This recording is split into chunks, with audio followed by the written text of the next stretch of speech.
हाय everyone, नमस्ते and welcome to pure science.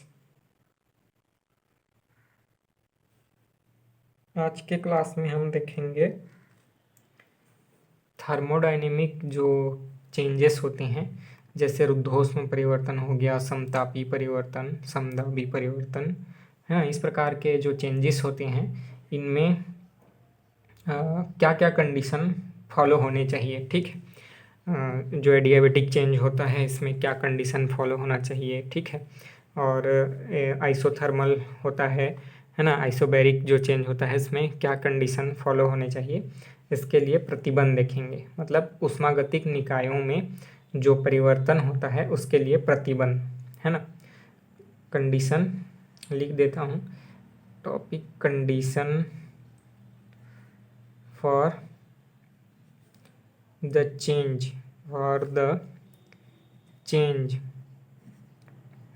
in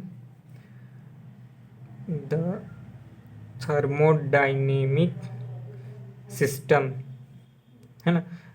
thermodynamic system में कोई चेंज होता है, आइसोथर्मल, रुद्धोष्म, आइसोबेटिक, एडियाबेटिक या, है ना, इस प्रकार से कोई, तो उसके लिए क्या कंडीशन फॉलो होने चाहिए, ठीक है।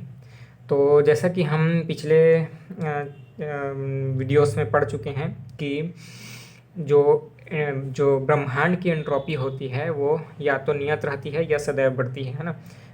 मतलब कि ds मतलब change in entropy of the universe is equal to और ग्रेटर देन, हमेशा, है ना, क्या होता है, जीरो से हमेशा बड़ी होती है या फिर उसके बराबर होती है। प्रोसेस है ना, अगर हमारा क्या है, रिवर्सिबल है तो एंट्रोपी में चेंज जो होगा ds इज इक्वल टू होगा जीरो, है ना। और प्रोसेस जो है इरिवर्सिबल है ना, इरिवर्सिबल है तो ds is equal to always greater than zero, है ना, मतलब पॉजिटिव होगा। तो कोई भी यूनिवर्स का जो हम टोटल देखते हैं एंट्रोपी चेंज, है ना, तो उसमें दो चीज़ें होती हैं, ds_a plus ds_b is always greater then और इक्वल टू जीरो, है ना। यहाँ ds_a और b क्यों लिया गया है, तो मान लेते हैं ये जो है a सिस्टम की एंट्रोपी है, सिस्टम की एंट्रोपी में चेंज है, और ये सराउंडिंग, है ना, सराउंडिंग की एंट्रोपी में चेंज है, ठीक है। तो दोनों का एंट्रोपी में चेंज जो है ऑलवेज ग्रेटर होगा या जीरो होगा, है ना, ठीक है। ग्रेटर देन जीरो होगा या जीरो होगा, ठीक है। एंड ये हो गया सिस्टम की एंट्रोपी में चेंज, और ये हो गया सराउंडिंग की एंट्रोपी में चेंज, है ना। इसको इक्वेशन नंबर 1 लिख लेते हैं, ठीक है। अब हम जानते हैं कि कोई जो है सिस्टम ए, मान लेते हैं ए सिस्टम जो है, एक सिस्टम है, यह कितना अमाउंट हीट एब्जॉर्ब करता है, dq अमाउंट हीट एब्जॉर्ब करता है, जिससे उसका जो एंट्रोपी में चेंज होता है ds होता है। dq हीट कहाँ से एब्जॉर्ब करता है, सराउंडिंग से, b से, ठीक है। b से dq amount of heat absorb करता है तो उसके एंट्रोपी में चेंज होता है ds, ठीक है। तो इसलिए जो b सराउंडिंग उसकी, है ना, सराउंडिंग उसकी एंट्रोपी में कमी होगी इतनी, है ना, एंट्रोपी इतनी कम हो जाएगी। ये अगर एंट्रोपी में वृद्धि है सिस्टम के, है ना, dq हीट एब्जॉर्ब करने पर, तो सराउंडिंग के जो एंट्रोपी होगा वह कम हो जाएगा इतना, ठीक है। जितना जितना एंट्रोपी सिस्टम का बढ़ेगा उतना एंट्रोपी सराउंडिंग की कम हो जाएगी, ठीक है, अगर वह उत्क्रमणीय प्रक्रम है तो, ठीक है। इफ़ प्रोसेस इज रिवर्सिबल, है ना, if the process is reversible, ठीक है, प्रोसेस जो है रिवर्सिबल है तो, है ना, उस कंडीशन में क्या होगा कि जितना एंट्रोपी सिस्टम की बढ़ेगी उतनी सराउंडिंग की कम हो जाएगी। तो सराउंडिंग की एंट्रोपी में जो कमी होगा उसको हम इस प्रकार से लिख सकते हैं, dsb is equal to dq by T, ठीक है। और इसमें लगेगा माइनस साइन क्योंकि कमी हो रही है, एंट्रोपी कम हो रहा है, इसलिए माइनस साइन dQ/T। ठीक है, यही सेम फार्मूला DSA के लिए भी हो सकता है।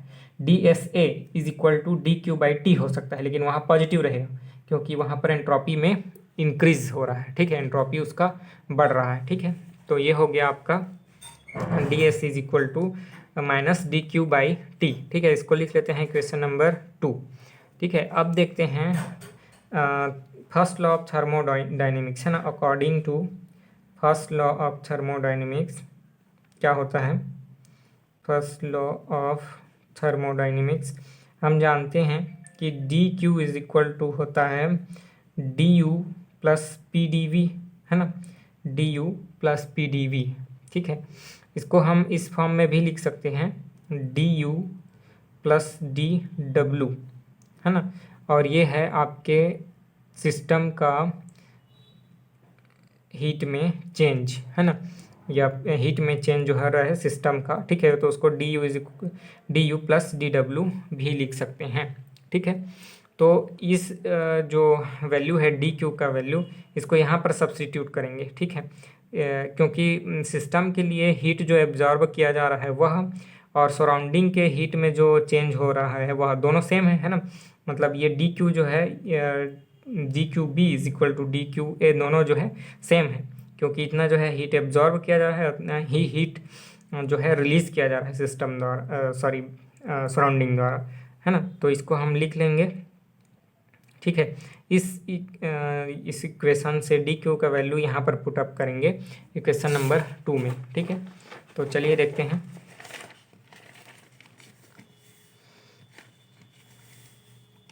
ये हो जाएगा आपका, ये हो जाएगा DSB अभी जो लिखे थे है ना, इज इक्वल टू माइनस यहाँ पर DQ का वैल्यू पुटअप करेंगे तो ये हो जाएगा DW है ना अपॉन में T। ठीक है, और ये A लिख सकते हैं क्योंकि सराउंडिंग के सिस्टम के द्वारा एब्जॉर्ब किया गया हीट है, और B भी लिखें तब भी वो सराउंडिंग के द्वारा भी उतना ही है ना वैल्यू अमाउंट ऑफ हीट जो है दिया जा रहा है। ठीक है, तो ये DSB को हम इक्वेशन नंबर 1 में रखेंगे। इक्वेशन नंबर 1 में यहाँ पर हम लिखे थे जो DSA प्लस DSB है ना, इतना हमने लिखा था। ठीक है, is greater than or equal to 0, इसको हम पुटअप करेंगे DSB के वैल्यू को। ठीक है, तो चलिए देखते हैं पुटअप करके DSB के वैल्यू को रखें तो हो जाएगा आपका इक्वेशन नंबर 1 है ना, DSA minus DU plus DW है ना, ये A हो गया, यह अपॉन में T इज ग्रेटर देन और इक्वल टू 0। ठीक है, ये हो गया इक्वेशन नंबर 4। ठीक है, अब यहाँ पर A जो है एक A कोई सिस्टम है, यह कोई भी हो सकता है ना, कोई भी क्रम का सिस्टम हो सकता है, व्यापक रूप में हमने उसको लिया है। ठीक है, A को। ठीक है, तो इसको अब नेक्स्ट टर्म में A को छोड़ देंगे है ना, कोई भी सिस्टम हो सकता है, कोई स्पेसिफिक तो है नहीं। ठीक है, इसलिए DS minus DU plus DW है ना अपॉन में T is greater than or equal to 0। ठीक है, अभी हमने A को छोड़ दिया है, जो नीचे में सबस्क्रिप्ट लग रहा था उसको छोड़ दिया है। ठीक है, क्वेश्चन नंबर 5 लिख लेते हैं।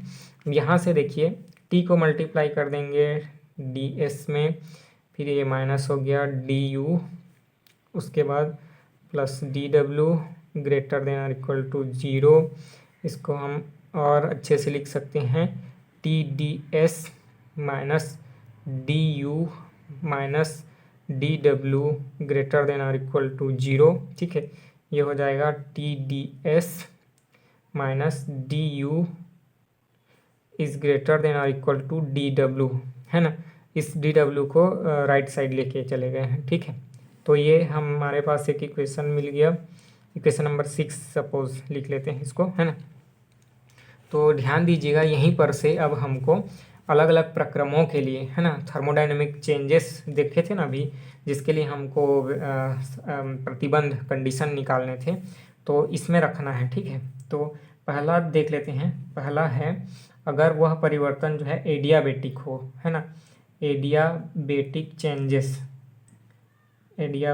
चेंजेस के लिए क्या होगा, फॉर एडियाबेटिक चेंजेस, है ना, इसके लिए क्या क्या कंडीशन फॉलो होगा। तो एडियाबेटिक चेंज में क्या होता है, एडियाबेटिक चेंज में D Q is equal to zero होता है ना, हीट जो है सिस्टम के अंदर से बाहर नहीं जाती है, ना ही बाहर से सिस्टम के अंदर में आती है, तो D Q is equal to zero होता है, ठीक है। तो इसलिए इस डी क्यू के वैल्यू को यहाँ पर पुटअप करेंगे, ठीक है। एक्चुअली अब यहाँ पर तो डी क्यू है नहीं, ठीक है, तो उसको हम इस पूरे को इसके जगह पर रख सकते हैं, इसके जगह पर, ठीक है। ये जो है डी क्यू का वैल्यू है, ये यहाँ पर अभी हमने सबको अलग अलग कर दिया है, ठीक है, लेकिन ये डी क्यू का वैल्यू तो है, ठीक है। D Q is equal to D U plus D W होता है, ठीक है, तो उसके जगह पर रखेंगे, ठीक है। तो वहाँ से क्या मिल जाएगा, टी डी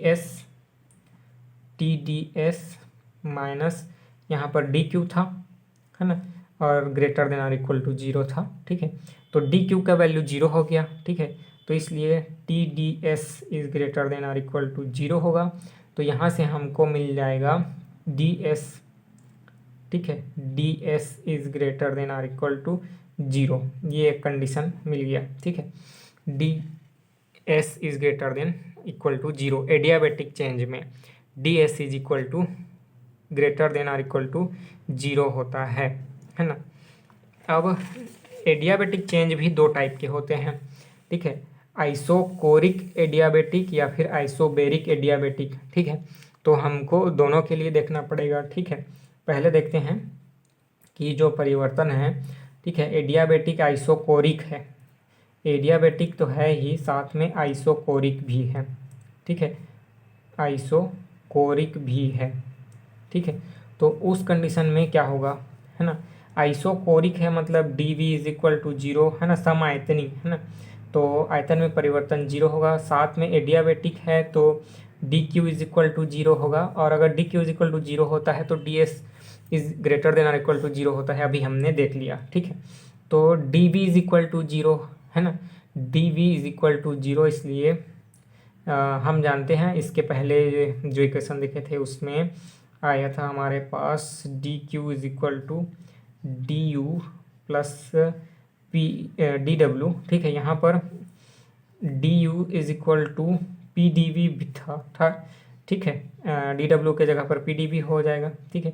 तो यहाँ से हम देख सकते हैं कि इसमें हम रखना चाहें, ठीक है, तो जीरो हो जाएगा यूँ, D Q is equal to, क्योंकि यहाँ पर जो प्रोसेस है वह एडियाबेटिक है, और साथ में हो जाएगा यहाँ पर D V is equal to zero, क्योंकि वह आइसोकोरिक भी है, ठीक है। तो D U is equal to क्या हो जाएगा फिर, जीरो, है ना, इसलिए यू इज इक्वल टू क्या होगा, कांस्टेंट, ठीक है, कांस्टेंट, क्योंकि इसका हम डिफ्रेंशिएट कर देंगे तो एक कांस्टेंट, सॉरी इंटीग्रेट कर देंगे तो एक कांस्टेंट आ जाएगा, ठीक है। तो ये हो गया हमारे पास दूसरा कंडीशन, ठीक है। पहला क्या था, पहला था हमारे पास D S should be always greater than or equal to zero. अभी दूसरा कंडीशन है U is equal to constant, या फिर हम बोलें कि इंटरनल एनर्जी में चेंज जो है जीरो के बराबर होता है, इंटरनल एनर्जी में कोई चेंज नहीं होता, है ना। तो ये हो गया एडियाबेटिक आइसोकोरिक के लिए, कांस्टेंट होता है इंटरनल एनर्जी और entropy greater than or equal to zero होती है।